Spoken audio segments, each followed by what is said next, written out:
me start that. Right. I've got 25 registered, but we're obviously not going to be able to get through all those.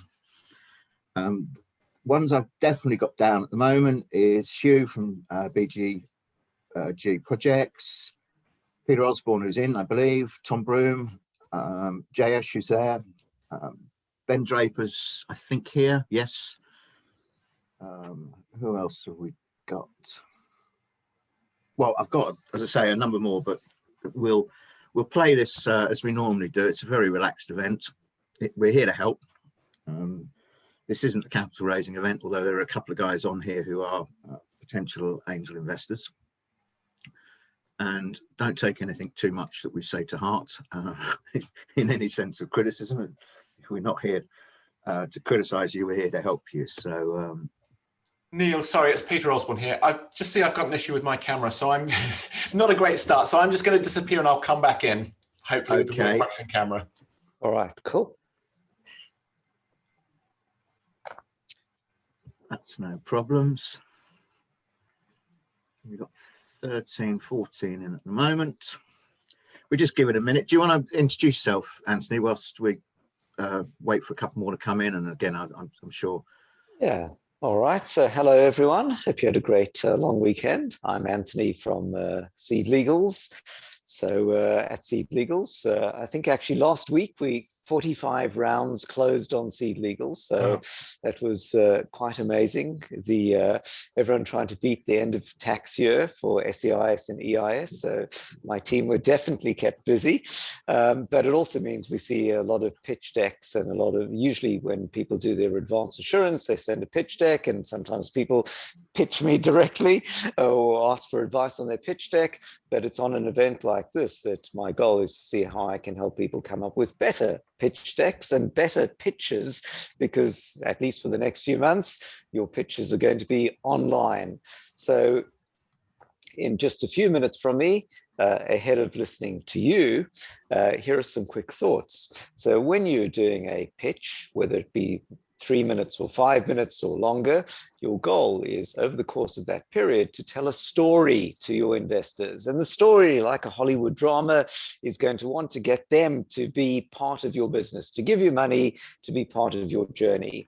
What they don't want to see is you reading things. They don't want to get lost in lots of little bits and pieces. You should try to create this nice 3-act structure that explains the problem you're looking to solve, how are you doing it, and then your team and traction, and then the ask at the end. So for the perfect pitch, I think, and then I'll hand over to Dan for his thoughts, I think it goes something like this. You know, the first slide is, what's the big problem you're looking to solve? The next one is, how are you doing it? Tell us a bit more about what it is exactly. Then there might be a section on the market size. Less people are thinking, well, this is a tiny market. Then there's something about who the competitors are and why you're different. Then there's a bit about your projections over the next 3 or 5 years. What's your growth? And there was an interesting Twitter thread over the weekend where somebody had said, my investor's asking for a 5-year roadmap by month. Is this insane or reasonable? And a few people were saying, tell them to get lost. But my take actually is, this is the investor trying to assess your level of ambition. And if your growth numbers grow quickly and then plateau, it means you're saturating a market. If they're growing very slowly, it means you're not hugely ambitious. If the numbers are crazy and you're going to be a FTSE 100 company and bigger than BT after year 3, it means your numbers are probably crazy and not believable. So actually, having that sort of 5-year plan, even 3 years, even though you're totally making it up, is good, because it helps the investor see ultimately how they're going to get their money back from a sale or, you know, a future round or something like that. And then you cut to the team. If the team is stellar, you might put that at the front, but I usually like to see that at the end. And then your last slide is going to be the ask, because too often I see people do a pitch and then they get to the end and they go, people are looking and going, that's really nice. Why are they showing me this? What do you want? So your last slide should be saying, raising 150K or 300K or whatever, offering SCIS, have advance assurance, contact Bob at, whatever.com. And then that's the takeaway point. So your goal over 3 or 5 minutes is to show this nice story arc. And then the last thing from me is that since these days pitches are on Zoom, the first few seconds of your pitch are super important, because if you can't get your Zoom presentation working, no one's going to buy into your thing to save the planet later. So make sure that you prep your PowerPoint into read mode, so you get rid of the slide sort on the side and the menu on the top. If you put it into full screen mode, it might go into another monitor and that won't work very well. You'll get a blank screen. So read mode is my suggestion. Have that prepped, and then you can flip to it. If you do have video playing, I think Zoom's gotten a bit better at it in the recent update, but you may have to set your sound to take input from the video rather than your mic. Otherwise, you'll have video playing and no sound and some embarrassment. So also make sure you've got good lighting, good mic with a headset or something like that, because if people can't hear you and you're muffled, or that they can't see you, then that's not very good. So I think that is it from me. Dan, thoughts? Well, my initial thought, Anthony, is you can use better proxies than BT, as someone who used to work for BT. Since I left, they have definitely seemed to be going downhill, it would seem to be. But yes, definitely you want to try and be something. Show a bit of ambition when you're going out there. So yeah, you want to show investors that you are developing a product or service that's addressing a problem in a unique way to a market that's preferably growing, and also present an attractive set of financials and teams and a way you're going to do that at the end of the day. I totally agree with Anthony. It's a 3-part act with a beginning, a middle, and an end, and the story is really important, and particularly the end part in terms of the ask, how much money you're after, and also give some steer in terms of how you're going to spend that money. Where's it going? The investors want to know where it's going, not just in terms of whether it's sales and marketing and product, but a bit about your hires and the team structure that you're going to go to, a little bit of your ambition and the direction that you're going to be putting it in my view. And incidentally, I do like a 5-part financials. You speak to 100 investors, you'll get a different set of answers to this. Some like say, after 3 years you can't do. I like to see 5 years because it shows a little bit about your direction and thinking, even if that 4 and 5 years is probably going to be quite woolly, because who knows what's going to happen in 4 or 5 years' time. Great. Dan, thanks very much. As I say, folks, this is a relaxed event. Again, I'll reiterate, we're here to help. Now, I'm going to run. Gareth, are you in on this to have a pitch? Right. Okay. You're on mute. You're on mute. I'll turn you on. Reading all the notes from Anthony.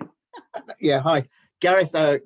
Folks, everybody doesn't know Gareth. Gareth's the founder of EVT Event. He actually pitched at our last actual pitch event. But again, the whole purpose of our series of workshops, practice pitch, and actual pitch events are all designed to help startups continue to get better and better and better. And I know Ian Champness is on today as well, so that's going to be quite interesting, because Ian had a few knocks last time from both, I think all of us actually. But, Ian, it's nice to see you, and we'll get you on later on. There's no set order. I'm just going through who's on the top of my screen at the moment. So Gareth, I'll let you share your screen and away you go, sir. Okay, thank you so much.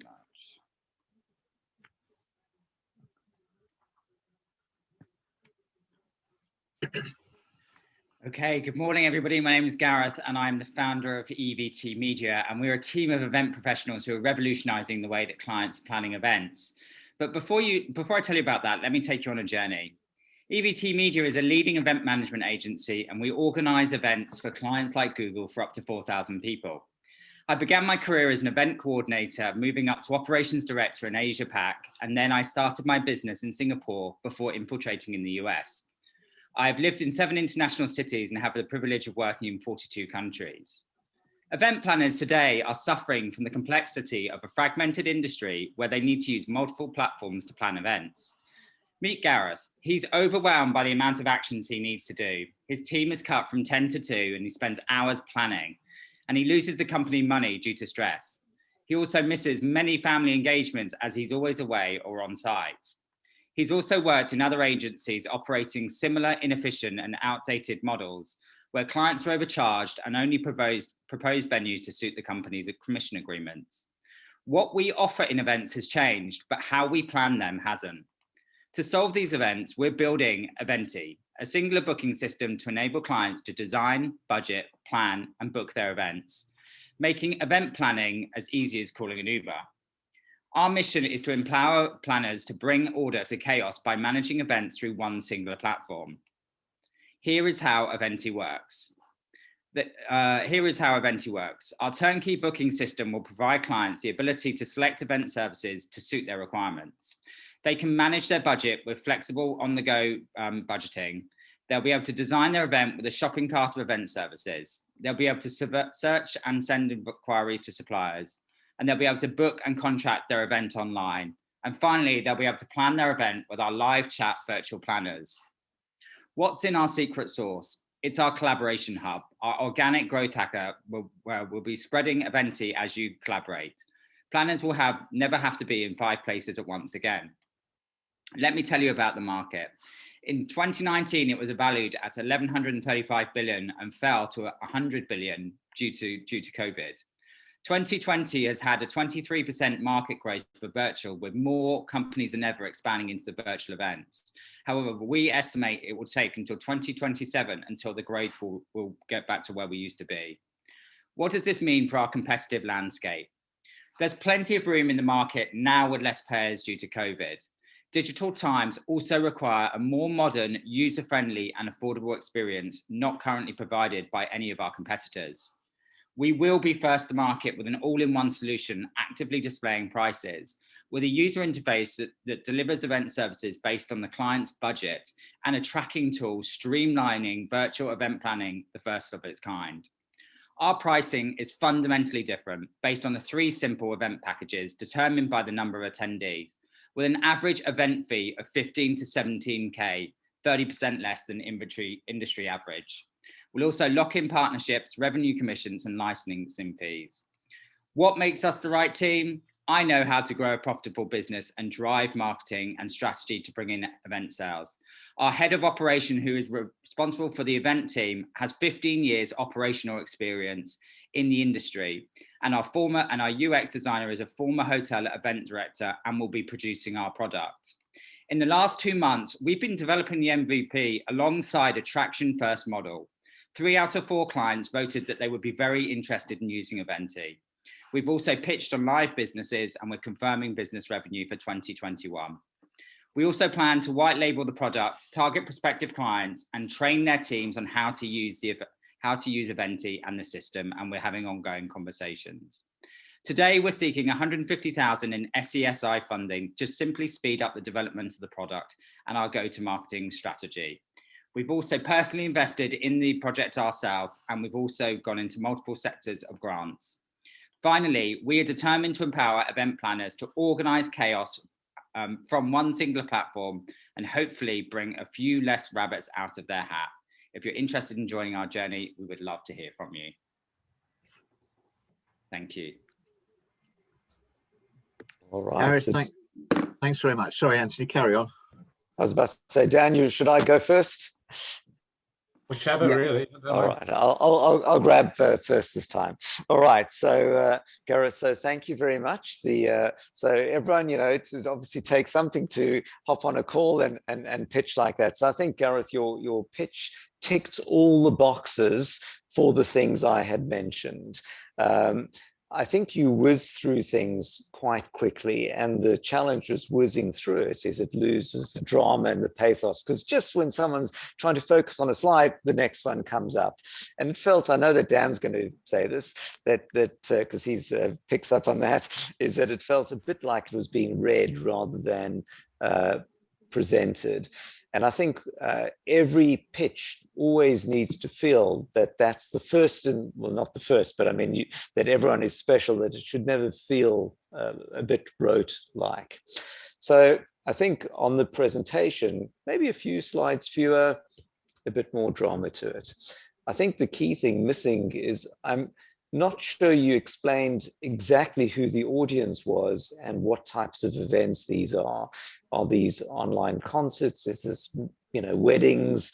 So I think there was an assumption that events, for those in the industry, know what this is, but for those not in the industry, I think I still not quite sure what the events are. And maybe you can tell me quickly what those are, and then that might bring that to life better for the next time. Yeah, so our event, so we plan full-scale logistics. So that includes content production, event logistics, venue sourcing, for corporates. It is, you're right. Our audience is B2B, and all of our clients are corporates, like Google is one of them, Apple another, Facebook. We don't deal in the B2C environment. Okay, so what you might consider is, you imagine you have a few different slides.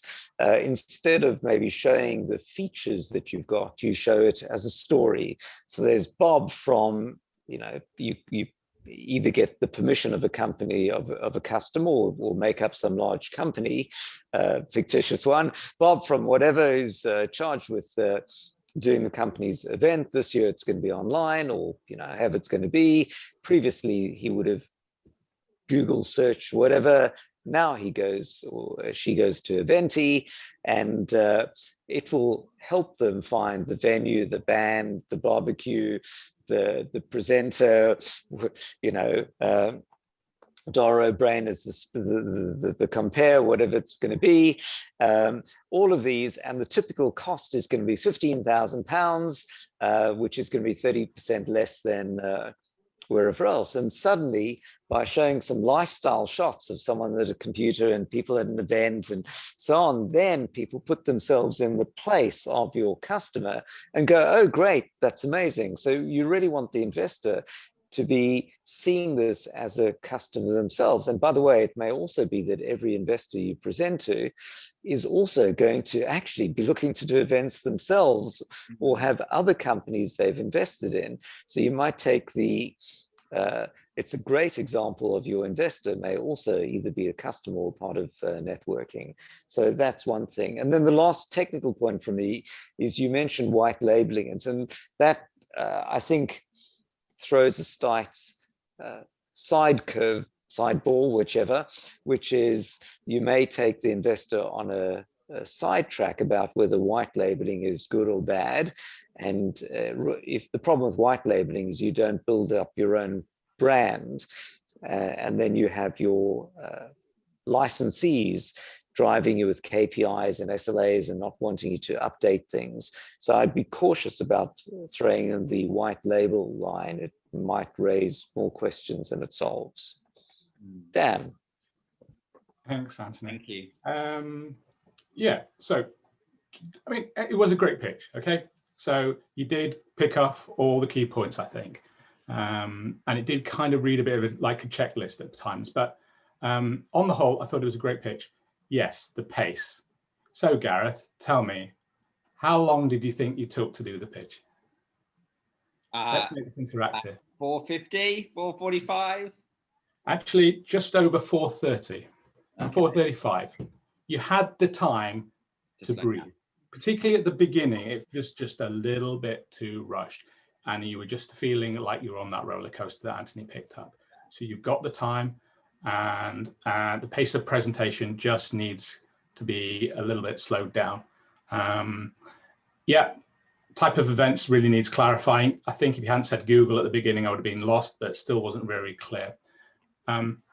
I love some of your lines, making the event as easy as calling an Uber, just really showing how quick you're talking about it.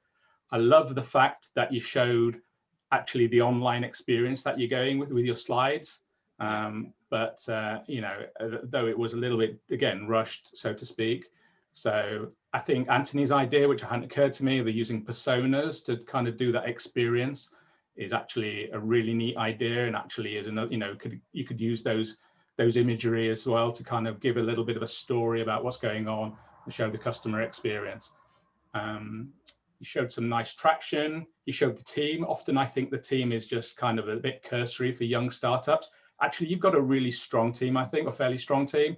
So, spend some time on it if I view, make that slide a little bit, some of your team, cursory team, the smaller members, the slides are very small. So some of those pictures at the bottom. So I kind of feel either you need to either drop them off because I can't see who these people are, or make them just a little bit bigger, the imagery, bearing in mind, in a COVID world, we're actually looking at things on on laptops. So just, see what that experience is going to be.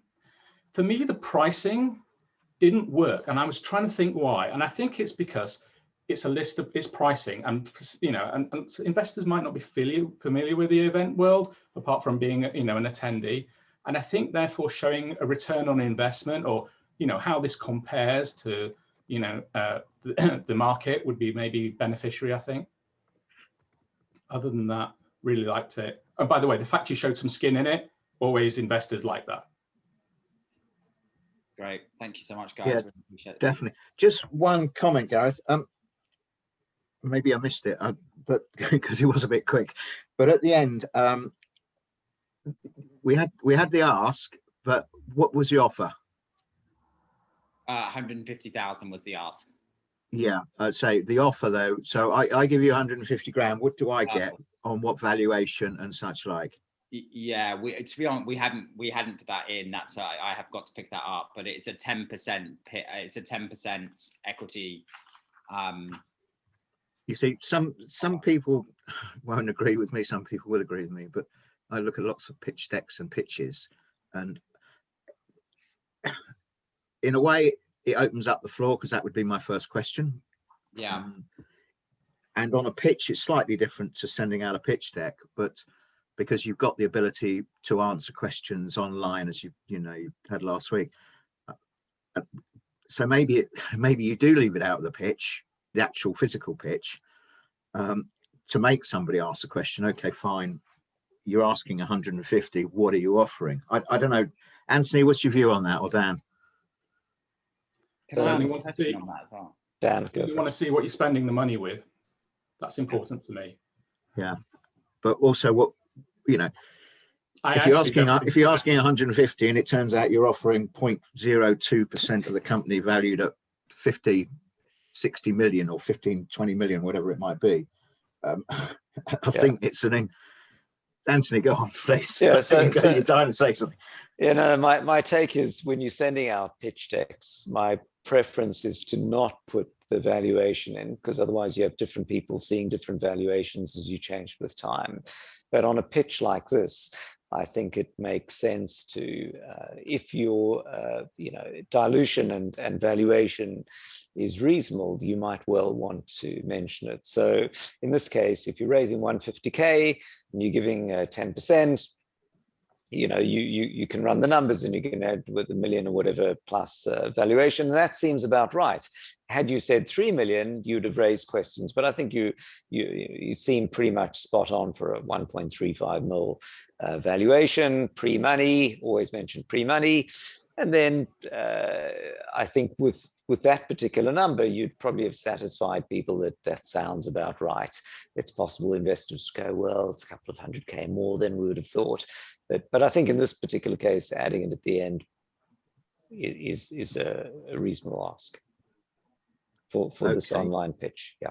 Can I ask one question on that, actually, Neil? Just before. Sorry, go on. Sure. So obviously, I mean, we're fortunate enough to be now tracting business through. So I mean, you are spot on with the numbers, Anthony, on the 1.3 pre and 1.5 post. Is that on? Would you say that's on par, considering that we do have traction and we do have confirmed letters of intent and things like that? I think a lot of it will come to the growth that people are expecting to see. I think your market bounce back was probably slower than most people would have been expecting. I think people had probably expected 2022 to be largely back to normal again. But that's your projection. You'd mentioned 50K revenue at some point for this year, I think. Was that right? Yeah, 50 this year and 100. Yeah. So I think if you're 50 this year would roughly match 1.35 pre-money valuation, I think. Were you to show, 20K a month, then you would be looking at a valuation north of 2 million potentially. So I think to show more recurring revenue would be the key to getting the valuation higher. Gareth, is this your first round of investment versus your own? Yeah, completely first round of investment. I mean, I built the company on my own, first of all. So, and you're getting quite a bit of interest at the moment? We're getting significant interest. Yeah, we're getting the pitches, and the follow-ups. So, I mean, yeah, try and hold out for it. You'll know within a few months. What my piece of advice is, don't spend, fighting for this for 6 months' time. It'll seem, 5% here or there will just seem so much or something. And then in the 2 years' time, it's going to be nothing if you have to give away 15% of the company. It's really not worth. Your job is to run the company. That's the best way you're going to be able to bring revenue in at the end of the day. So 10%, 50%. It's nice for maybe a few months to try and hold out for that if you've got some investors fighting, but don't fight for it. Okay, thank you. Appreciate it. Thanks, Gareth. Now we're going to move on so we can get through. Ben, I've got a couple of Ben Drapers up here. I'm assuming you're all in the in the same bed, for want of a better word, from Family Wellbeing. Can you please carry on? Yeah, brilliant. Yeah, it's myself and my business partner Will on here. I think we've used the same link, so it's probably cut with the no problems. Same name. But yeah, it's both of us presenting today. So I'll let Will share the screen. Can you see my screen?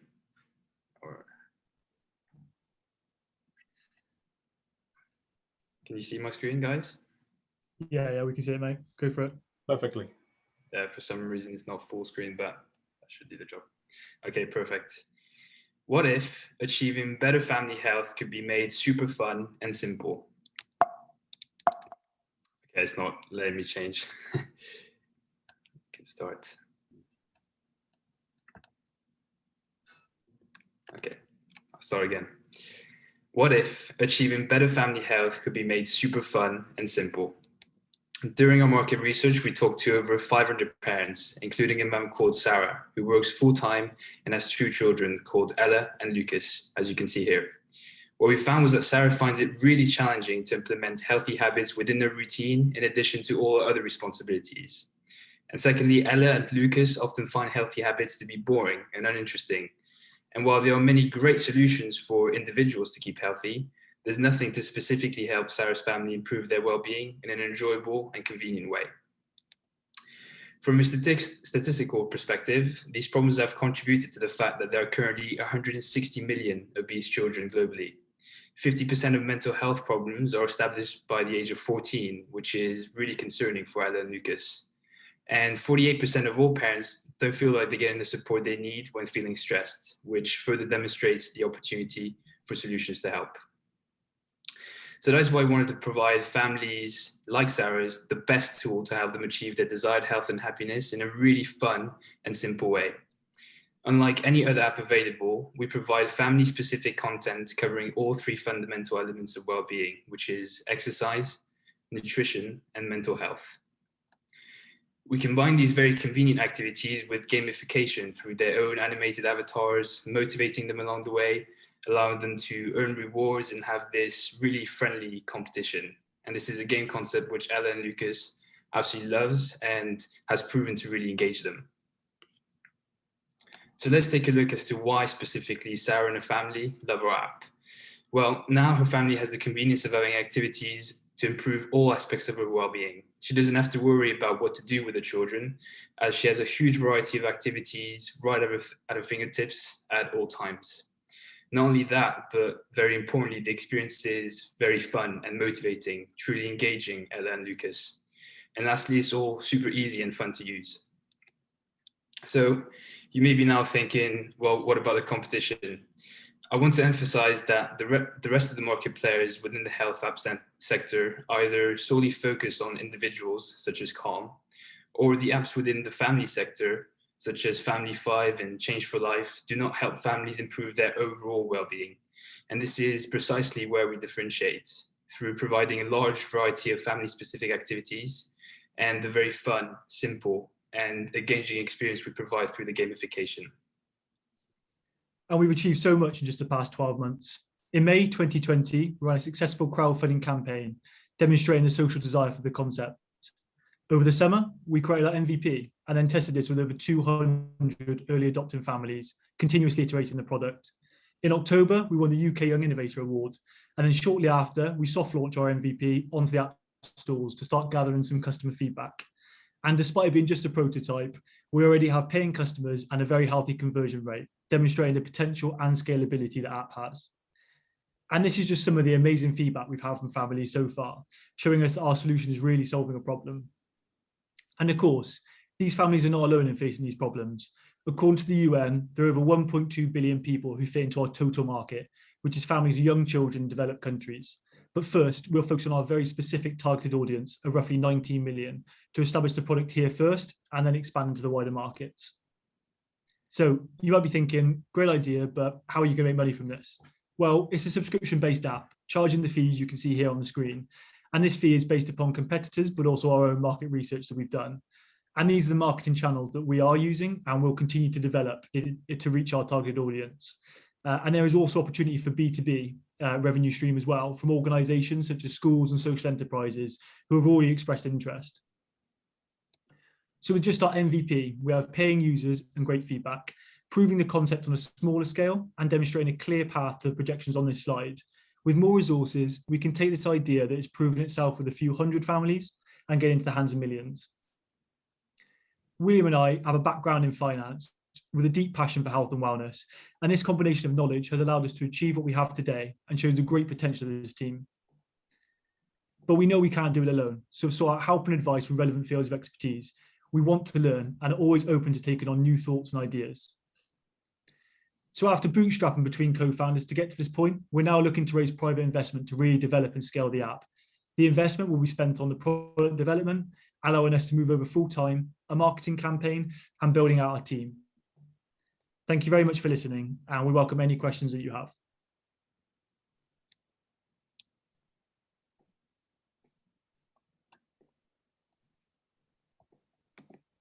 Dan, do you want to go first? Sorry, I'm trying to get my... Yeah, I'll go first. Just unmute myself again. Here we go. Where we gone? There we are. So the first thing I'll say is you don't need me to tell you had a bit of IT problems at the beginning, but you remain fairly calm through that and you dealt with it. So I'll let that pass. You did a two-hander as a speaker kind of presentation. Sometimes that works if you kind of got someone who's the CFO or someone with a particular skill. I'm not sure you needed to at the end of the day. I think just one speaker would have done at the end of the day. I would particularly go for, forgive me, all I've got is two Bens speaking. So I'd say Ben number 2 is your more natural speaker. I don't know whether that's just a little bit rehearsed or practiced. So, go with that. I'm not saying Ben is no good at speaking, but it was just came across a little bit more fluid and natural. I love the way you use the competitive space to also actually show your fit and your differentiation at the end of the day, because it is a busy space, but at the end of the day, it's still a popular space by investors. And the fact you're going for families as opposed to individual health, I think is appealing. You're still going to get questions about the fact that at the end of the day, you're putting kids in front of screens. I think it's not, but I think it all looked good. The graphics look good. Everything looked nice. I like the product overall. I think is going to be of appealing.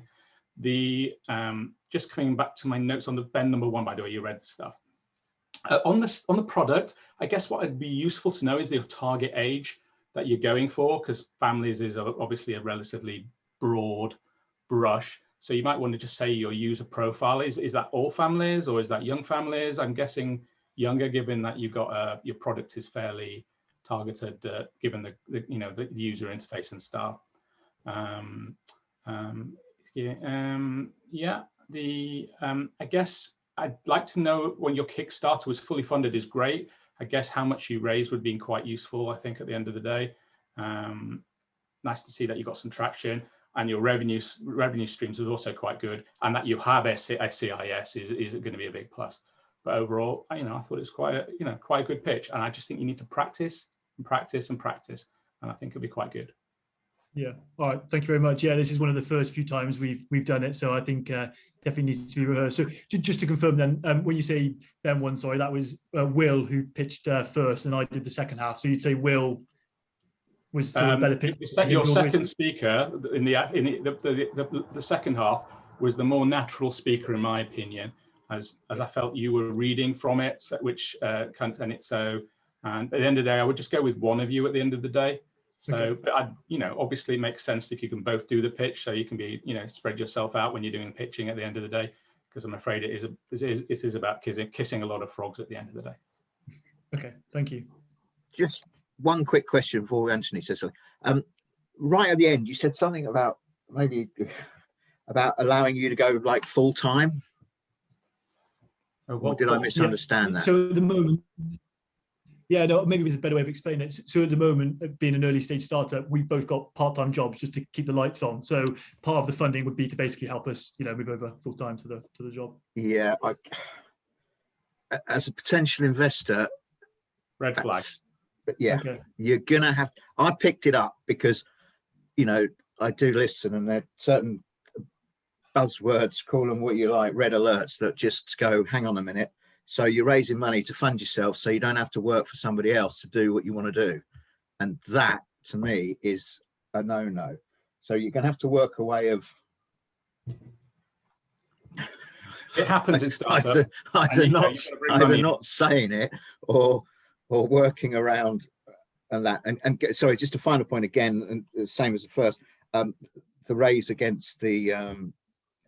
or the ask against the offer. Yeah, so it was 225 ask for 15% equity. Okay. All right, Anthony, I'll let you carry on. All right. So great points. By the way, just on the part-time, I think investors are looking for you to be running like a military operation, not as a hobby. The challenge, of course, is until you get funding, people have to pay their rents and so on. So it's a bit of a catch-22. I'd probably not mention the part-time bit on the initial pitch. And show how you're going to be full-time on this when you're talking to investors, when you get to that point. But I don't think it's necessary to put on the initial pitch. Okay, so then I echo really all the things that Dan said. I think sometimes a two-presenter pitch works. In this case, it was a slight sort of change of gears partway through, and probably a bit more of a distraction than a help. I think that Will, who started off, I think you could have done a better job explaining why somebody would want this. And I think the class of thing you're doing fits into one of these really interesting categories, which is it's doing good for the world. Everyone agrees, obesity, whatever, it's a good thing to do. The problem is with things that are just good things to do, they remain good things to do and no one ever does them. So you want to focus on really why somebody is going to be using your products. And here I think you could have, and my challenge to you is, how can you rethink the first part of your presentation to make it much more powerful? So imagine you started with, I'd like to introduce you to Famil, the new app that's going to change the way your family stays healthy and fit mentally and brings the family together. So in the next 3 minutes, I'm going to show you how, Luca and his family are using our app to change their lifestyle, whatever it might be. And then firstly, there's little Emily, and little Emily's got this problem, and little Emily now hops on the app. So suddenly people are seeing how it's solving a particular problem, and it jumps out as a much tighter story that you can then use to show how you're going to get that traction, that market share, and so on. And I do think that when Ben hopped in on the second part, I think it's sort of switched up a gear. It's like, oh, there's traction, there's this, that's great. So I think those were the key parts that, you know, just to cover some of the things that Dan had mentioned. And I think the last one is just at the end, you said term sheet on request. Sort of sounded slightly more pushy than was needed at that point. People will know that they know to ask you the term sheet. You know, it's just like, I think you didn't quite need to say that. Was no big drama, but I don't think you needed to say that at that point. But otherwise, good presentation. I'm not sure if the two images of little Emily or whatever at the beginning and little Emily later were the same Emily. People pick up little things like that, or at least some people do. So make sure the imagery all lines up. That's it from me. Thank you. Great, folks. Thanks very much. We'll come back later. Obviously, questions and bits and pieces. I'm going to run back to where am I gone? Peter, is your video working now? Yes, I believe so. Okay. Technical difficulties. We'll find out next, won't we? We will. I'm going to share desktop too. I'll let you carry on. Okay. Right, can you see my screen? That's the first question. Yes, we can. Right, I'd like to introduce you all to Utu, our app which empowers everybody to do their bit to fight climate change.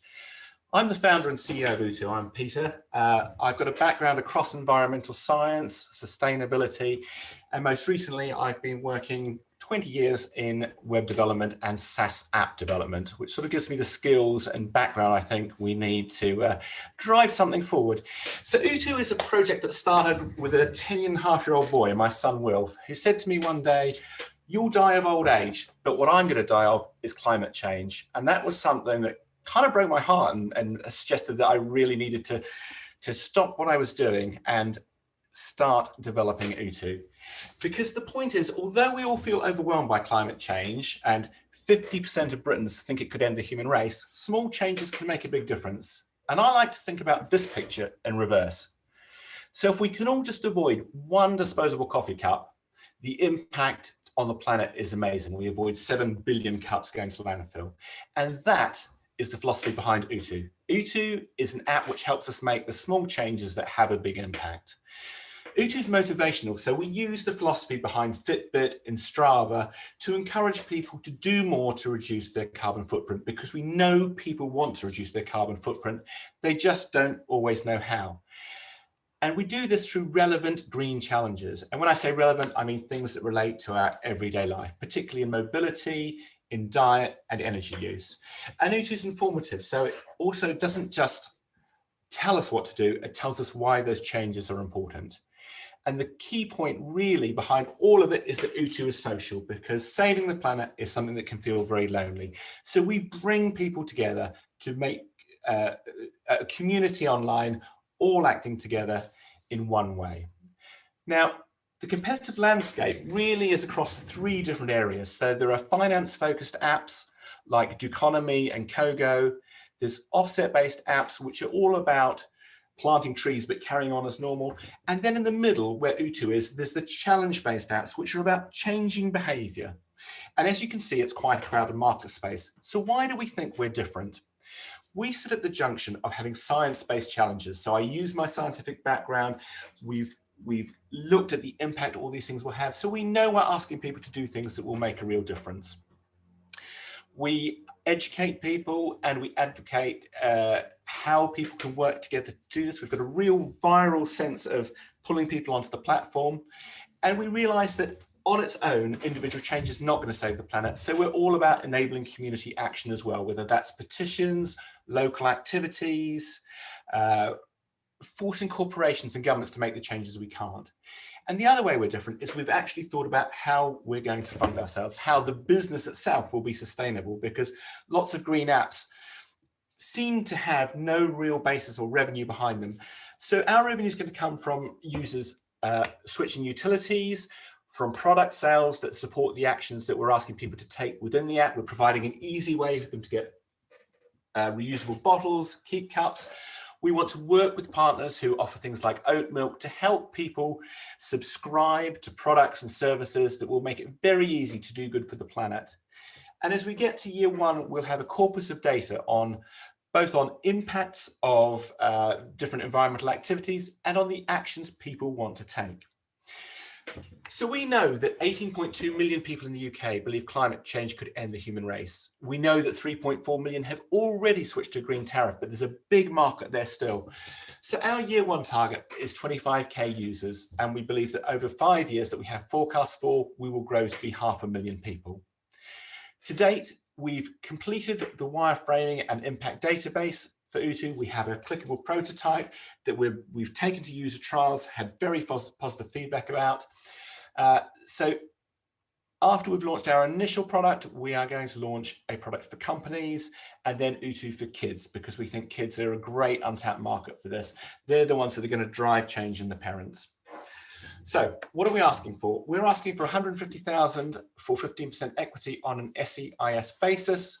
We know that by month 8, we're going to need crowdfunding as well to carry us through to profitability, which is at the beginning of year 3. Quarter 3 of year 2. And on our projections, which are available, we've got 300k profit by year 3. So what we'd like you to do, we're looking for investors who want to be part of a better future, and we want you to help us build a better future for the next generation. Thank you very much. Peter, thanks very much.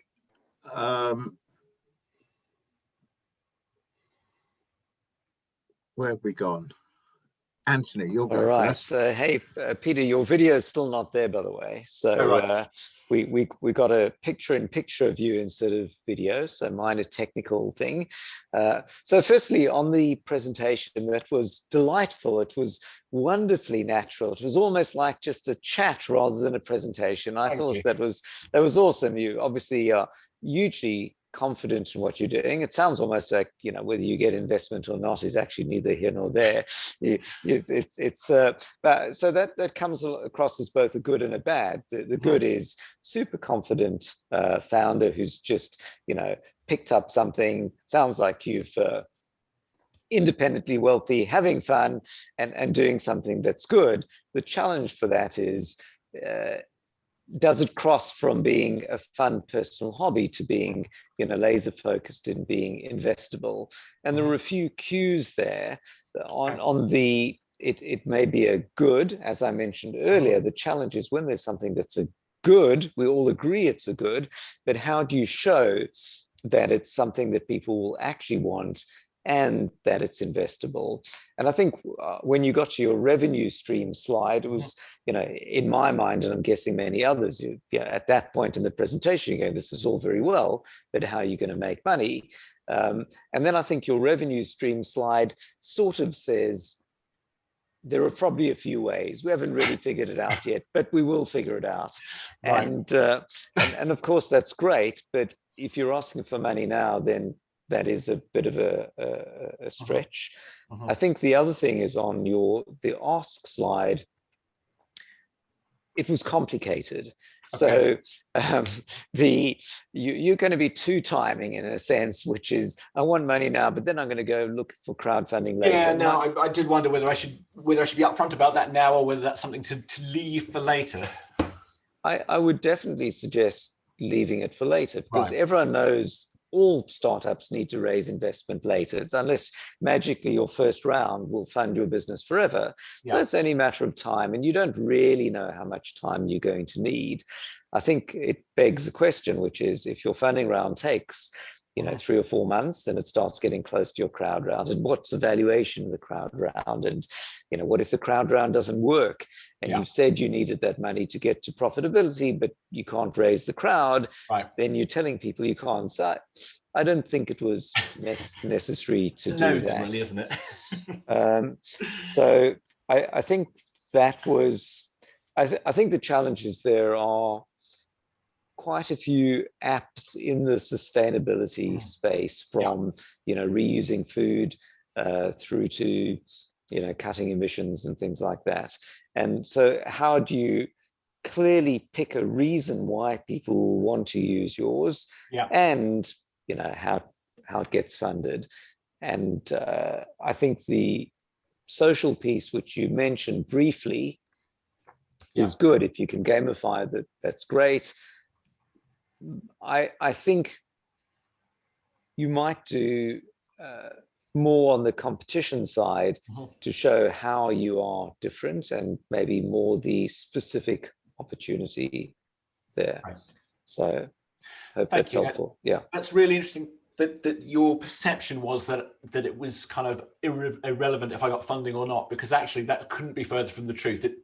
We need the funding to build the app. So that's interesting and I don't know if that's a negative or a positive that came across that way. It was a positive use. We were immensely relaxed about them. Hey, my kid came to me with this idea, so I just came up with this.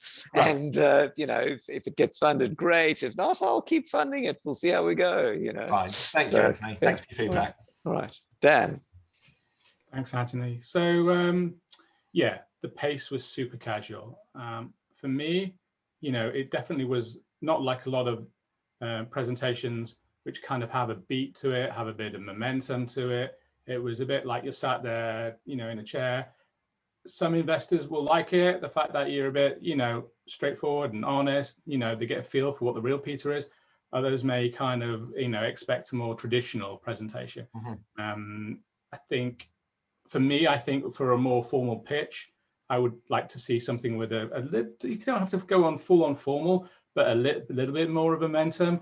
I think though that style though, when you're doing more relaxed pitches in kind of in front of angels or, you know, coffee talks or stuff like that really works for you, because it does show a little bit of the you behind it. So for me, you know, it's nice. Yeah, the business story wasn't there. I was continually expecting it. You're addressing a social aim. I love that. Brilliant that you're dealing with that. I was continually expecting the business, and I was wondering when the numbers came at the end of the day. Okay. And the thing is, so it kind of gave me the feel that, you know, it wasn't so important to you at the end of the day. And continue, as you're asking for money, you need to show a little bit where the, you know, a little bit of the growth where the money is coming from. So you're addressing a super hard problem at the end of the day. You know, behavioral change apps is you know, particularly in something like the carbon footprint space, is going to be really hard, and you need your investors to really buy into them that you think this is going to work at the end of the day. So because at the, you know, you're early on, you're MVP stage, you haven't got customers, you haven't got it out there at the end of the day. So you really need to kind of sell this really hard if you're desperate for the funding. Okay. Kind of strikes me that maybe this is too early for going out to angels at the end of the day. You maybe want to try sort of, you know, put a bit of skin in it yourself, try and sell this to friends and families, extended friends and families at the end of the day, go for the grant funding. I just feel you're going to, you know, I'm not suggesting don't go to angels. I just think you're going to find it could be very tough at the moment if you haven't got anything to show for it at the end of the day. Okay. Best of luck. Thank you. Dan, we should make a business of this. We're quite aligned. So yes, all right. It took us a while to get there. All right, Anthony, that's coming up. Don't worry about it. Right, let's move on. Now, who's next on my screen? Jayesh, are you there? Yeah, hello. Hi, everyone. Hi. Okay, I'll just share my... I'll let you carry on. Yeah, just give me a few seconds, please. Yeah, okay, share screen again. This is PowerPoint, yeah. Okay, can you guys see? We can see. If you can hide the stuff around the slide, that'd be great. But yeah, okay. Now? Perfect. Yeah, that's better. Okay. So yeah, I will introduce LifeLancer. LifeLancer is a remote job and freelance platform in life science, IT, and digital health. So this is the one of the most condensed slide, I would say, but this is about the success story so far on Earth and what is coming soon. So life science and healthcare industry is on the brink of large scale disruptions. And according to replicator theory and also those who are good at predicting technology in future, what we will expect in few decades is that we will see a evolution of new species you can call cyborg, or I would call digital human. Basically, we can extend our mind into a new robotic body or a clone or combination of that, and then we can extend our life for a few centuries and can be free from disease and natural death. So that nobody knows when that will happen. There are predictions around 2050. What is certain is the next 20 to 50 years will be the era of digital life science, and the companies linked to empowerment of digital life science and digital health would flourish in coming decades. So if we look at the, excuse me, I need to hide the screen panel. So the market, if you look at the next 5 to 8 years, global digital life science and digital health market is more than 100 billions now, and that will grow to 450 billions by 2028 with CAGR 18 to 20%, and that service sector and talent spending accounts for 50% of this market, and then half of that means 25% of the total market, which would account for digital and remote jobs in life sciences. And so basically by 2028 it will be more than 100 billions. Excuse me, I'm not going. You can next slide. So what's the problem? What's the unmet need, and what is the effect of cloud technology and COVID? So there's no doubt that there will be rapid surge in digital and remote life science jobs in coming years, and the cloud technology and COVID pandemic has further accelerated the remote job mindset and preparedness 10 years ahead of what was expected. However, there is no platform for digital and remote life science jobs. There is no platform for freelance consulting in life science at the moment. And there is no platform for cross-functional life science and IT teams. So to meet the unmet need, extreme unmet need, LifeLancer is creating a platform for remote jobs and freelance consulting in life science, IT, and digital health. So we'll be basically cater for all the needs into remote jobs, into life science, freelance consulting, digital health, and we'll provide cross-functional teams of life science and IT. So what's the business model and revenue projection? So first year we will prepare, we are preparing basically MVP, and we'll launch SaaS platform for freelance consulting in life science. We'll create user base, and then the revenues will come from, initial revenues will come from employer subscription plan. In year 2, we will add more feature to the platform, and like project management features, escrow services, and we'll provide life science and IT cross-functional teams. And we expect revenue of more than 450K. And year 3, we can add other features like talent empowerment via online courses and certification. This we can achieve by collaboration. So basically we want to automate the life science consulting industry, which is a huge industry and can be done remotely. And then we expect more than 1 million revenue from year 3 onwards. So progress so far, what we have done. So we have already created the MVP of SaaS platform. It's ready 90%. We are just giving finishing touch, and we'll launch beta in 2 months' time. We have received the Kickstart grant, which is worth more than 100K, and we for 10 employees, and hiring is initiated for 10 employees. And we have also secured 20,000 investment funding, equity.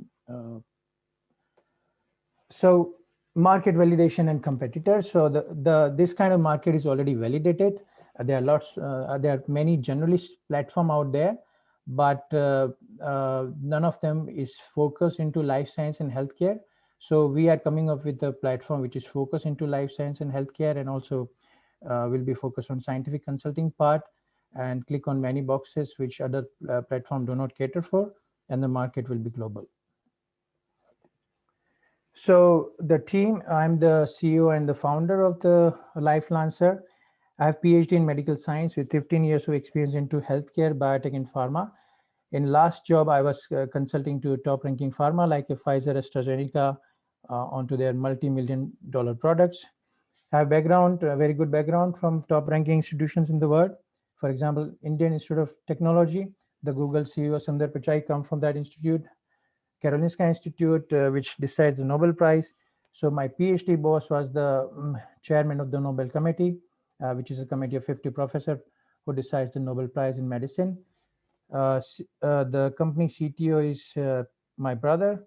He has more than 15 years of experience into IT and software. So we are raising 200K under SEIS and EIS. by giving 10% equity. We already have a Kickstart grant to hire 10 employees at disposal, and we are raising investment under Seed Fast, and we have already secured 20K. So this is how we'll use the funding for different purposes. Thank you. Great, thanks very much, Jess. I've lost everybody else. Where you got Anthony? All right. So hi, Jayesh. Thank you for that. So one thing when if you can stop the screen sharing if you like, by the way. Yeah. So one thing for better or for worse is when you pitch to investors, pro investors who've seen many founders, is they will caricature founders and put them very quickly into different buckets. So my caricature, for better or for worse, or rightly or wrongly, of Peter from Utu is, independently wealthy founder, starts off with a fun thing, needs to turn it and show military precision. In your case, rightly or wrongly, it's super geeky technical founder who knows his space intimately, or her space intimately, but now needs to show that they can have the instincts of a founder to create a consumer-friendly product, have a business that will run as a business with revenue. So people will be characterizing you and looking to see how you can act as a founder. And I see frequently when I do events with universities and spin-outs with Innovate UK or Sheffield Uni and so on, is you see super smart academics now reinventing themselves as founders. And sometimes it's a bit challenging because you're looking for technical solutions to problems, but actually what consumers and investors are looking for is often a much more simplified way. So now to cut to the feedback on your pitch, which is, I think your first slides were quite detailed and complicated, and you might consider flipping them around to say that your solution slide, which you can also sort of productize slightly more to show upfront what it is, and then go to the market and the justification and so on. Because I think at the end, I was still, maybe to sum up, left wondering precisely what it was. I know you can deliver it, and I know you know your space exactly, but exactly what the customer is wanting in the space, because you're showing me, and with your academic background, the background, but you need to convince me as the investor that you can make that sort of consumer-friendly product and identify your market and have the right pricing and so on for that market. So that's the thing I'd be looking for you to tease out more from your slide deck. And then one more throwaway line, which is maybe Peter from Utu, to get back to your daughter and say, actually, you're not going to die of climate change. You're going to live forever as a cyborg. And the next presentation is going to show you how. Nice. Anyway, yeah. So enough from me. Dan, over to you. Thanks, Anthony. Yes, I agree with everything Anthony has said. I'm not sure about the cyborg. Well, no, he might be right there as well. So yes. You spent a lot of time on the first slide, which is a very busy slide, which was all, a context slide, which I guess was just trying to say, hey, everyone, the life sciences market is huge and is growing. And it went into great detail, and it was very hard to read, and I'm not sure that is currently the way you want to do it. So I think you want to rewrite that slide, keep it very simple, a few statistics, maybe not even that. There's different ways. Nice graphic. I don't know, different ways. Maybe just a few stats, maybe. But it was just a lot of information, and I just don't think it really worked. Yeah, thank you. Yeah, I think I need to work on it. Yeah, this is the first page for me. Yeah. And actually, you then went into the size of the addressable market, and you then went into the size of the size of the market. And by the time you finished all your market slides, it was kind of like you're halfway through the presentation, and you could have spent more time talking about the problem, how you're going to solve it, the great team you've got, the set of financials, that kind of thing, some of the stories. So think about collapsing a few of those slides in at the end of the day. So that strikes me Anthony's right. You never actually said what is the problem, and I guess your value proposition is you're addressing remote jobs or job recruiting within the life sciences market. And if you did, if that's not it, it's because you didn't say it. So you need to explain the value proposition as well as how you're different. What makes you different in this space. Yep. Thank you. Kind of did in some ways in the competitive landscape show how you're a bit different from some of the recruiting markets. And then at the end of the day, because you're so early on, you need to kind of also convince your investors why they need to invest now. In my opinion, this is something you might want to do, because when I see startups which are early on, they've got wireframe, even if it's an attractive idea, you kind of think to yourself, right, I'll mark that down and see them in 6 months or a year's time when they're a little bit closer to launch, and I can, when the risk is a little bit lower for me at the end of the day. Because at the moment you're so early on, I kind of think, right, maybe one to watch, maybe an exciting market. Yeah, I agree that. Yeah. So the point I want to say is that I can pull a team of 20 with 200,000 because I already have a grant for hiring 10 Kickstart employee in UK, and I can hire 10 employees, full-time employees in India with 200,000 because I have a strong base in India. My CTO has in India. So what I can achieve with 200,000, I can achieve 10 times than other startup. That's one of the strong points. We're going to have to move on. Thanks very much. Yeah, thank you. I'm going to go to Hugh next, and then Ian afterwards. So Hugh, welcome. Can you hear me? Sorry.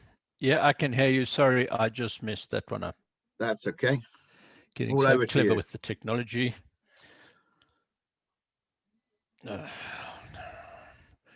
Let's get the screen sharing done. Okay.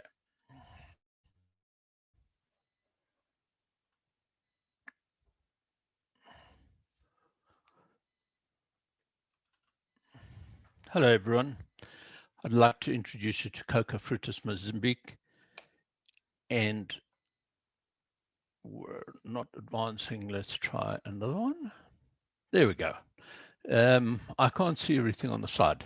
I'd like to introduce you to Maria, who's a subsistence farmer in Inhambane province of Mozambique. She has access to about 2.5 hectares, 5 to 6 acres of land. She has no transport or access to markets. She has to physically carry everything. She has no roads to her farm. On the piece of land, she's got 100 coconut trees, which will give her 4,000 coconuts a year. At the moment, she's not able to sell fresh coconuts, which are the highest priced products in Mozambique in the supply chain, and she has to dry the flesh and create copra, which is used in refined coconut oil. Her cash income from those 4,000 coconuts is £130 a year, about 36p a day. What's our vision? We want to help our farmer suppliers escape poverty while delivering exceptional coconut and fruit products to the world and giving great returns to our stakeholders. How are we going to do this? We're going to help Maria and her cronies restore the soil and water cycles, rejuvenate the coconut plantations. These were planted 70 odd years ago, and they're coming to end of life. And we're going to teach them to plant additional crops from which they can make money. In return, we're going to create the export markets and process the products through multiple small plants, and we'll be collecting them. So we can take the transport problem away, we can take the market problem away, and we'll carry out. The market we're operating in is the coconut water and fruit puree market. I apologize, there's no attribution on this thing. It's Ariston Research in the States did this report in 2017. They were spot on for the market in 2019. It was just on $3 billion. They're expecting it to grow to $13.4 billion by 2030. Our products will be coconut water, coconut water, coconut flour, coconut creams, coconut yogurts, coconut oil, and desiccated coconuts. Cassava, or as it was previously called, tapioca, will give us starch and animal feeds. We're going to process typical tropical crops, bananas, guavas, granadillas or passion fruit, watermelons, that kind of stuff. We can also get byproducts out of the coconuts, shells and husks, which we can sell and make money on. Where are we with this? We've met with the governor of Inhambane province, and I apologize for this. Inhambane province capital is Inhambane town, so it's a bit confusing. And the Department of Agriculture. They've very keen for the project to start. We had to go out and identify sites. We've done a lot of work and we've identified our initial sites, and on our next COVID permitting visit, we'll get those signed off and we can start. At the same time, we've been in discussions with a trader with traders in the UK who also cover the EU market, and a trader in Singapore who covers Australasia, to sign off-take agreements for us. We have done been speaking to equipment designers and factory designers, but we obviously need to get some money in the pot before we can start committing to that. Our team, 7-man team, all greybeards. Not quite. There's one 40-year-old who snuck in somewhere. Nearly 200 years of experience, including a development economist from Mozambique, who's a retired diplomat and the immediate past executive director of the Fund for Peace and Reconciliation, which is the biggest rural development fund available in Mozambique. The rest of us have experience ranging from regenerative agriculture through to logistics, plant management, and all that. I can give you CVs for all of them, but you were limiting my time for that. The market, the competition, the whole market is huge. But if you look at the map, and it's not about really seeing, you'll see that the bulk, in fact, 7 out of the 10 market leaders in the world are in the Asian crescent, kind of India to Papua New Guinea. And they currently supply the bulk of the market. But one of the situations is that the Chinese market is starting to grow incredibly.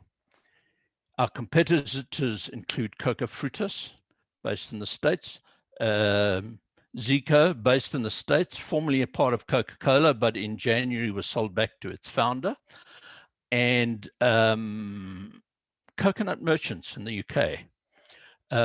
Most of them, and in fact, Coca Frutas, not Coca Frutas, my apologies, Vita Coco have mentioned that they're already short of supplies for the fast-growing Chinese market.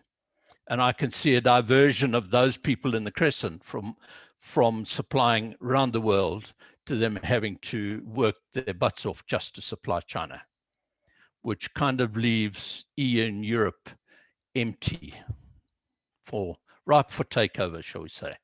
Brazil and Mexico focus on the US and Canada. It's as simple as that.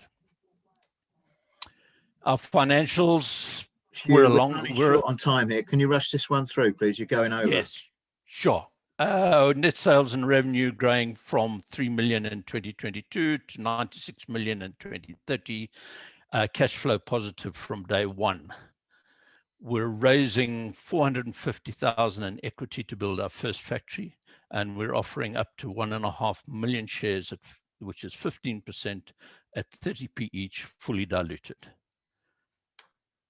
Thank you. And just in the interests of full disclosure, Maria is an avatar of the average farmer. I haven't yet met her, if there is such a person. Thanks very much. Okay. Thanks, Stu. Dan, any quick comments before we move on? Yeah, Hugh. So this is exactly what these events are for. I don't know how many times you've done your presentation, but I encourage you to go to more of these and other opportunities and rehearse and rehearse and rehearse, and it will get slicker and better and your timing will improve. So at the end of the day, you know, don't be too bothered that you're kind of overran too much. Spend some time with, you know, colleagues and friends and get your timing right. But you need to get that sorted out. This is an unconventional investment and proposition for a lot of the investors that you're going to be dealing with, that we see on a typical day-to-day basis, who typically in your SaaS tech kind of space. You need to make them interested. And at the end, you kind of tag on, oh, we're cash flow positive from day one. That I think should be coming way sooner, a lot earlier at the end of the day, because all of a sudden you're going to turn a rather, you know, non-conventional proposition and make them a little bit interested about it, because this is a market that we probably all use at the end of the day. The coconut market, I didn't realize it was in so many products. And actually your bit about the product, I think I'd bring that a little bit forward and not just kind of say, hey, this is a product, but make people aware about everyday products that they're using at the end of the day. They're using coconut and coconut products at the end of the day, and it's a growth market. Show your passion, you know, show that, you know, throughout the whole thing. And I love the fact, I think that, you know, you used Maria as a persona at the, I thought that worked quite well. I'm not sure you want to use the word cronies so often, by the way, but you know, a bit tongue in cheek. You apologize twice, by the way, at various points for lack of units on the slides, for your lack of capitalization. You haven't got the time to apologize at the end of the day. Just explain the proposition and the value proposition. Keep it going. You know, it is what it is at the end of the day. So your team, I think, is something you need to build out. You know, so you've got a team slide. It looks good. It tells me that someone's a CEO and someone's this. Actually, I'm more interested to know their experience. You did a bit of verbal overlay, but actually, if you know, it strikes me all these grey beards, and I love the fact you're using experience. You know, show a few of their icons. If they've worked in logistics, they've worked for DHL, throw a DHL logo up there. A few other things, make people aware that you're bringing a whole set of skill at the end of the day. But overall, you know, I think this could be polished and nice. Needs a little bit of graphic work on it, and I wish you the best of luck. Over to you, Anthony. Thanks, Dan. So thank you. Yes, I concur. This is definitely somewhat off-piste. Normally a presentation is I'm making a mobile app to do X, Y, or Z. Here it's I'm finding land in a foreign country and so on. And I think you could have started in one of two different ways, the presentation. One of them was the do good approach. So if I look at the tag cloud of the first part of the presentation, you know, it's restore soil, teach, some province, meet with governor, you know, it's all a bit ad hoc. It doesn't sound on its own investable. Later on, there's a slide with numbers, and the numbers are seriously big compared to most app companies. So it's like, wait, there is a business. So instead of the starting with this tag cloud of I'm going to meet with the governor of some province, that does not instill you know, excitement or confidence in an investor, because how does the meeting plan out? But imagine that you start at a different way, which is the coconut product market is way bigger than you think. It's a whole range of products. Everything you have in your kitchen has got some bit of coconut. The bad news is, or the good news for us, is that there's a huge supply-demand disparity. How are we going to fix that? We've come up with a great way to create farms using new technology, and we're going to put them in a range of countries that grow coconuts. Coconuts do not grow here in Birmingham or London, so we're doing this in Mozambique. We've got a lift and shift system that we've created. It's fair trade. It helps the farmers. We go in with a SWAT team based on our people with years of experience. We find a location, and within 6 months, we have, you know, established the farm, and we're going to rinse and repeat. And with that approach, you can see you've de-risked it. There's no mention of governors and whether they, are good or not. It's now run like, Monsanto would run its GM operation with that precision. And I think that's what investors want to see. I think the other thing that jumps to mind while looking at the presentation is not all companies are suitable for equity fundraising. Many of them should just go to Barclays Bank and borrow money. And traditionally, a farm would have been funded by debt rather than equity finance. So if you're looking to raise equity finance, you want to show your investors that it feels like an equity funded business, which is all about capex needed to build something that will then scale massively and find product market fit and so on. Otherwise, it might be a bank proposition. So I think that's it. I think separately, one of the things that jumps to mind, which when listening to the beginning, the setup, is that if you're ever going for a job interview or a pitch, you sometimes think the interview or the pitch starts when you're in the room, but actually it starts when you're talking to the person at reception and when you're finding your way and when you're asking how to set up the Wi-Fi. All of these things get reported back afterwards. So here we heard the ruminations to yourself about getting the slides set up, and then a few apologies. All of these actually still count as part of the pitch. So you could have not done the mumblings and so on up front, because that kind of is a bit negative. It sounds like you're in pitch mode or not in pitch mode, but actually you're always in pitch mode. Minor thing, at the end, you said you were offering 1.5 million shares at 30p a share. That, in a sense, for an investor these days, indicates a slightly sort of older world approach. No one really cares about the number of shares because you just do a share split. It's just the percent equity, the amount you're raising. In this case, I would be surprised if you have SEIS or EIS, because it's generally in the class of things that won't qualify.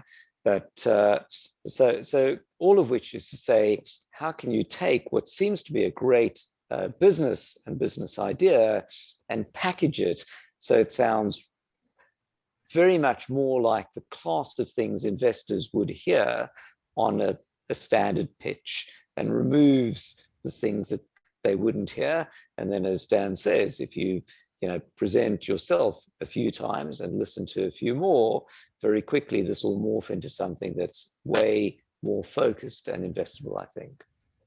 Thanks. All right, and love the accent.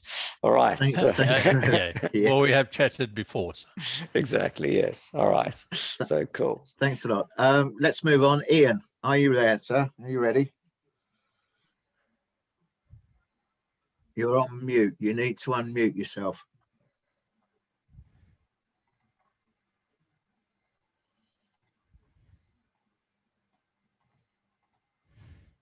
Ready to share my screen? Hi, Ian. Yeah. Go for it. No, I'm in somebody else's screen here. Hear you loud and clear, Ian.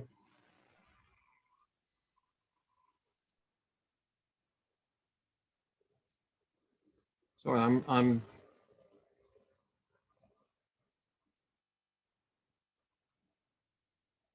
supposed to be in my PowerPoint. Can you see that? No. Not yet.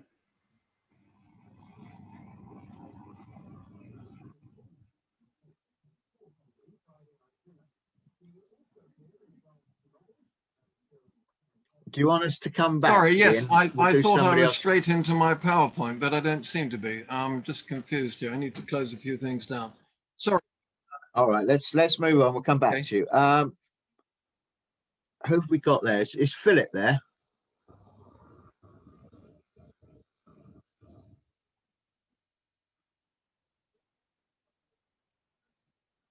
No, we've got an invitation to Ian. Ian, can you stop sharing now? We'll come back to you in a minute.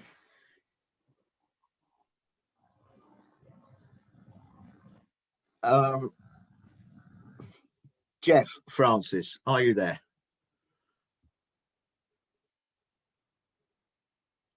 I can see you, can't hear you. I've got Philip here as well. one of you shout at me, Philip or Jeff. Hi, I just was very cheekily, it's Philip here, very cheekily just having a bite to eat, and you've caught me Okay. right in the middle. No problem. So, and I'm not sure. Looking at, we've not sort of completed all of the financials. I just put myself onto camera as well. So, we're in the excuse me, in the ESG space, which is highly emotive at this moment and growing exponentially. But I've been looking at the other people putting forward and getting advice. I've been writing lots and lots of notes, and I would feel a lot more prepared next time. My pitch deck is not as needs a little bit more polish on the financials. So I would like to just not be included in this particular one, if I may. Yeah, no problems at all, Philip. We'll get you along to the next one. Thank you. And Phil, that's okay. great to hear, by the way. And thanks for, if this is helping to get to the MVP for the pitch, then that would be brilliant. I'm delighted. You're going to be impressed. I honestly believe you'll be very, very impressed. But we're not. I want this to be really well, and you have to be incredibly brave to do this. Exactly. But I'm learning a lot. It's the first time I've actually sat through a pitch, and I thought, oh my God, we're not ready at all. So, right. And I must say, actually, when watching someone else's pitch, or even pitching yourself, I'm sure that the points where people have reached a slide with way too many numbers on it, you can almost tell, or definitely tell from the person's voice. My own pitch, oh my God, why did I put the slide? My co-founder put the slide in. It makes no sense to me. Help. You've spotted it. I've just been thinking all of my stuff are all going to get detuned. And I tell you, you're going to be very happy later. So it's not wasted, not wasted. Cool. All right, guys, thank you. I'm really listening. I'm enjoying this a lot. Thank you. Philip, enjoy your lunch. That's cheeky, I know, I'm sorry. Right, okay. I think I've lost Jeff now, who was there earlier. He's gone. So, Ian, are you ready yet? Well, I'll try and share my screen again, Neil, and this will...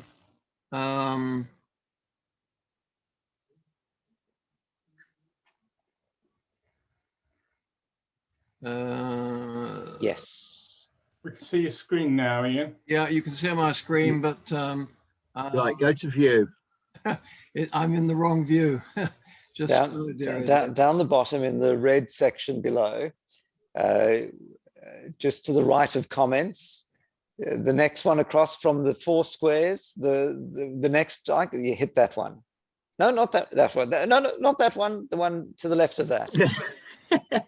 the open book one. The open book one. To the open book one. There we go. Great. Right. Well, good afternoon, everyone. My name's Ian Champness. I'm the founder of GoThere.travel. My background is travel and travel technology. What is the GoThere proposition? What will it do? Well, it's a travel tech platform and a website where consumers can find inspirational holiday ideas matched to destination experts plus their profiles. So this is unique in itself. No one else has done this before. This will be a first. These are the 2 USPs, but the additional USP is we're introducing a Zoom chat for one-to-one consultations so that the users can actually set up a consultation with one or more of the experts.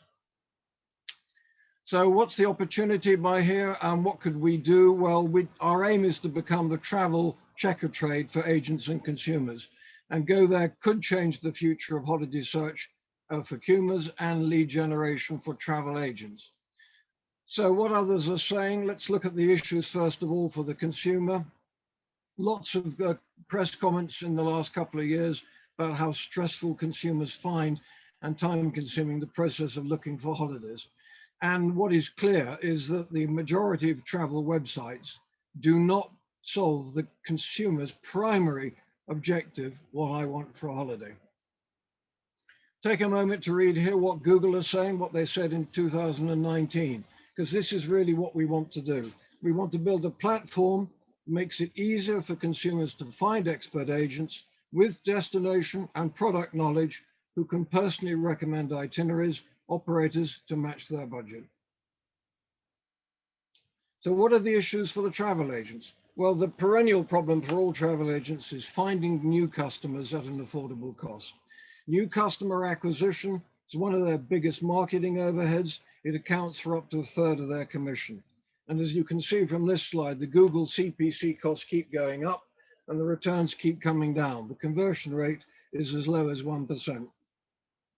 So what agents need, we believe, is a lower acquisition cost of finding new clients. And they also need what the current ABTA chairman is saying, they need something that will bring content and their expertise together. That's what we want to do. We want to have a real opportunity for the trade to get behind this platform, a platform that will shout their expertise, generate leads, but does not sell product itself. Quick look at the market size. It's pretty big, about 45 billion a year annually.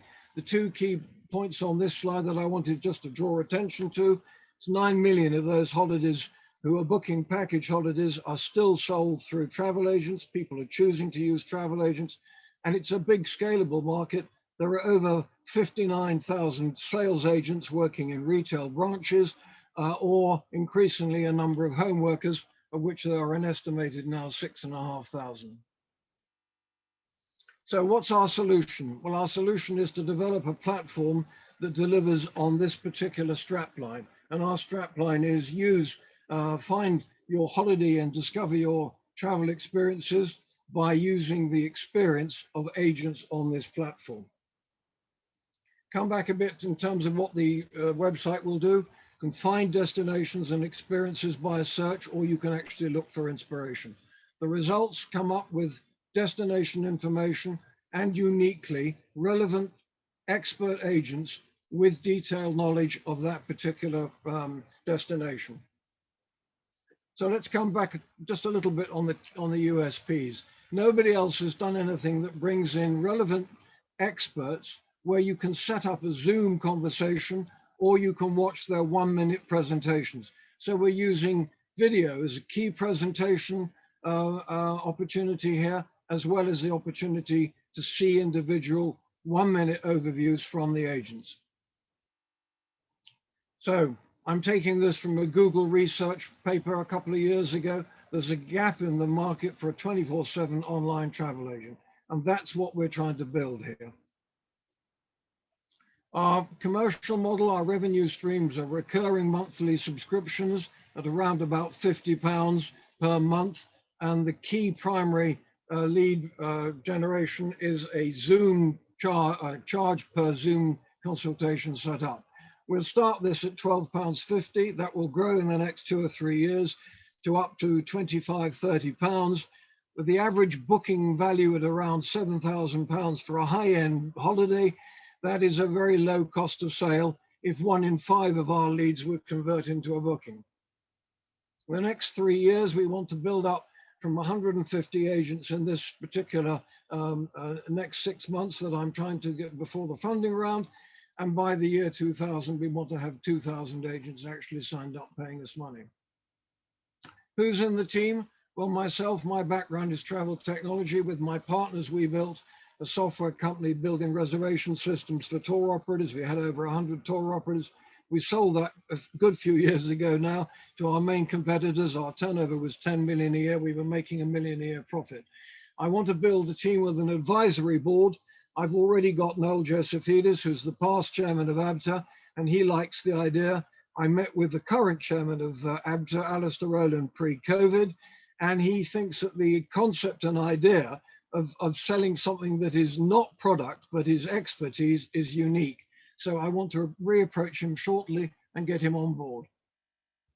During the building of the platform to build a commercially viable product and a commercial pilot website, I want to form a foundation team, a cornerstone team. I need a CTO who's got data science, because we want to bring in AI and ML so that we can improve our conversion from the visitors to the website, and obviously a digital marketing skill set from a CMO.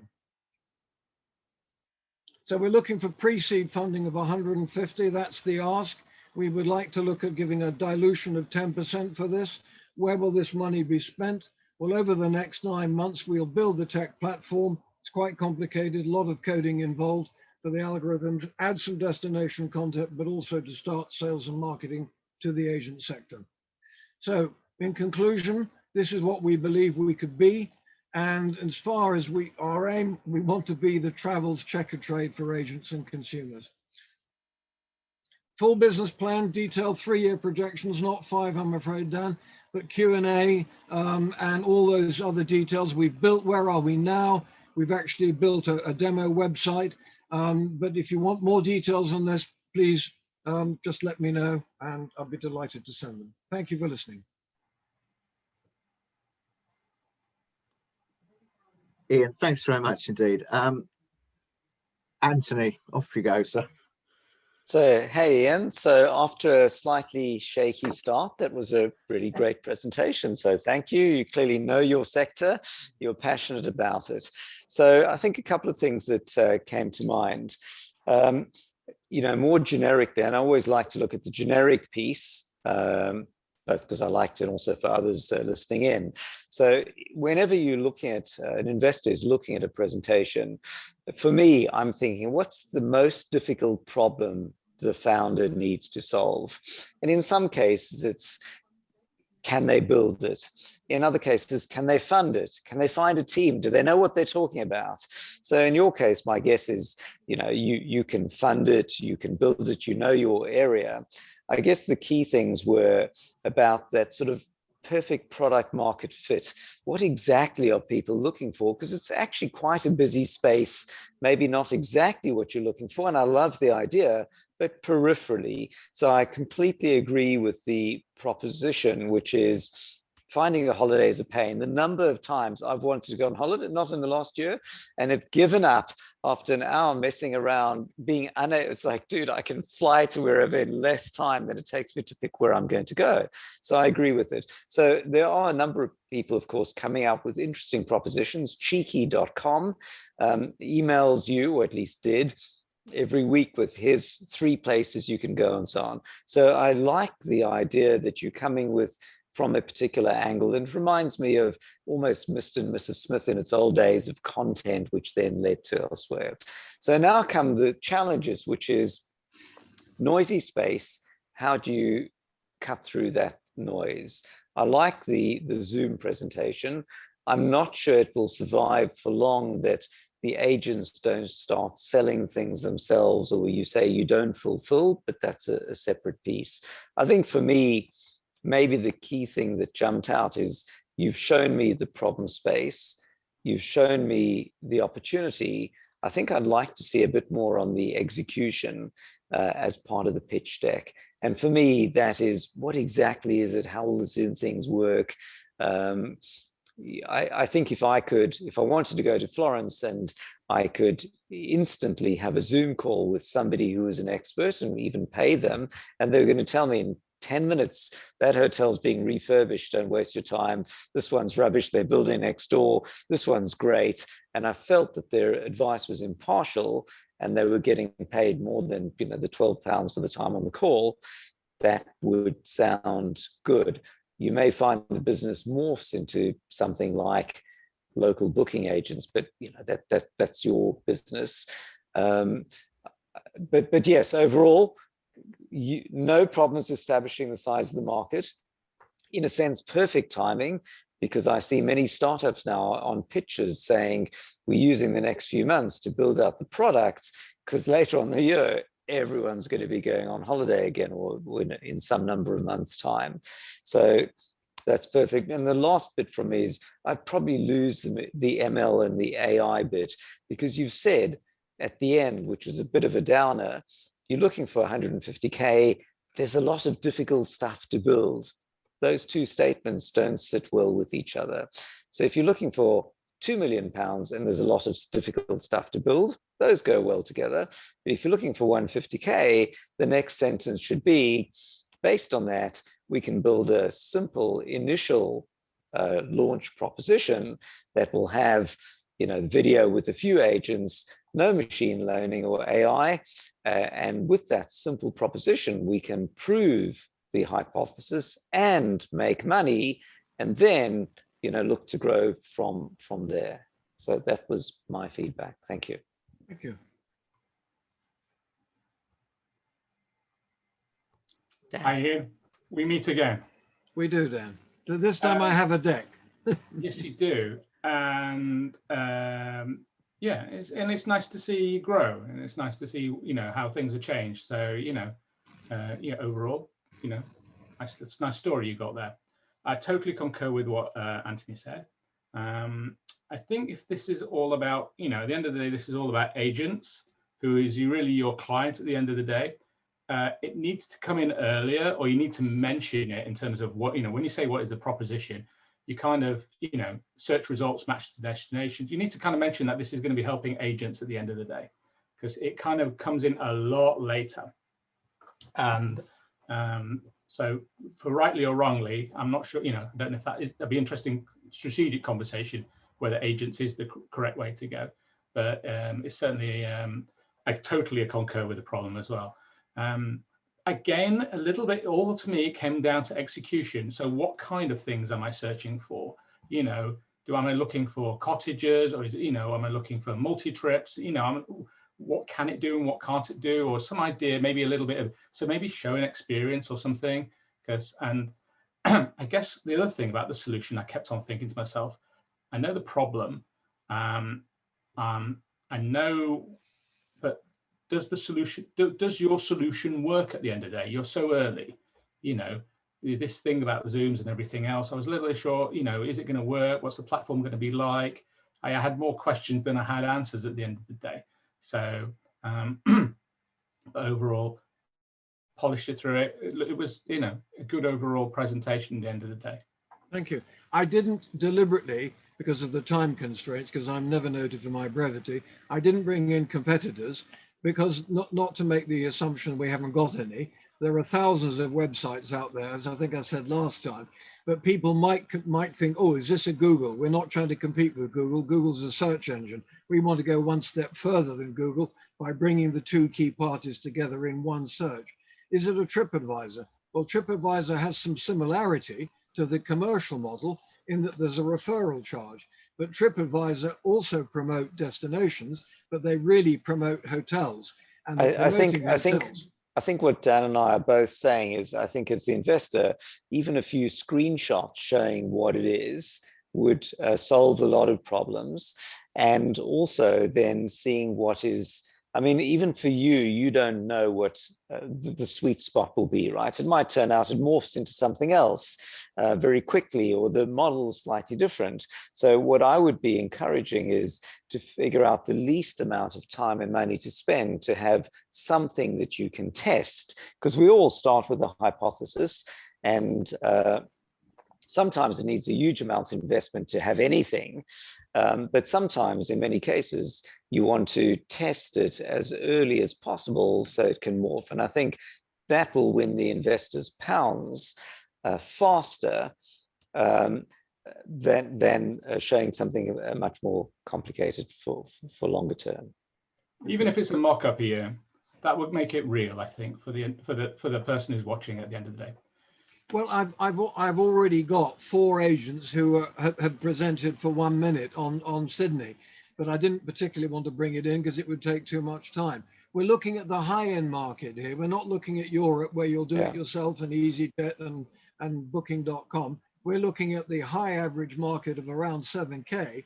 So where the commission is quite significant, and the actual booking value, people increasingly post-COVID will want to know, is that place safe to go to? What do I need? Can I get some help?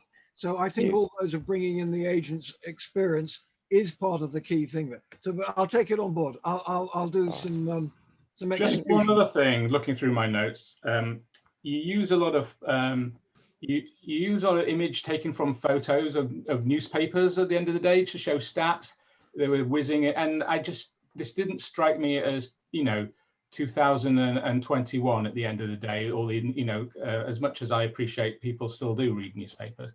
So maybe you could have just put the stats up without having to take them as a photo.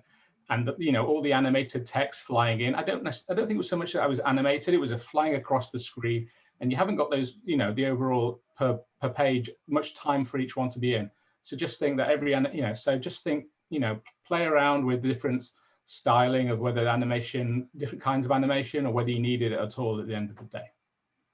Okay. By the way, I love the way you made it personal by mentioning my name very casually at the end. All right, I've got to run, by the way. So Yeah, so have I. yeah. Anthony, thanks very much indeed. Everybody, Dan as well.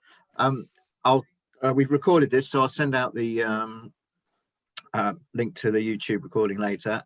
And our next event is our Practice Your Pitch workshop, which we've got on, sorry, our capital raising workshop, not Practice Your Pitch, which is on the 14th of April from 12 till 2. And again, I'll send invites out to everybody for that, and we look forward to seeing you. Anthony, Thank you. have a great day. Again, many thanks for your time. Dan, I'll speak to you soon. Brilliant. Likewise. Thanks, everyone. Thanks Thanks, everybody. everyone. Bye. Cheers. Bye-bye. Bye. Bye-bye. Thanks, Ian. Take care. Thank you very much. Thank you.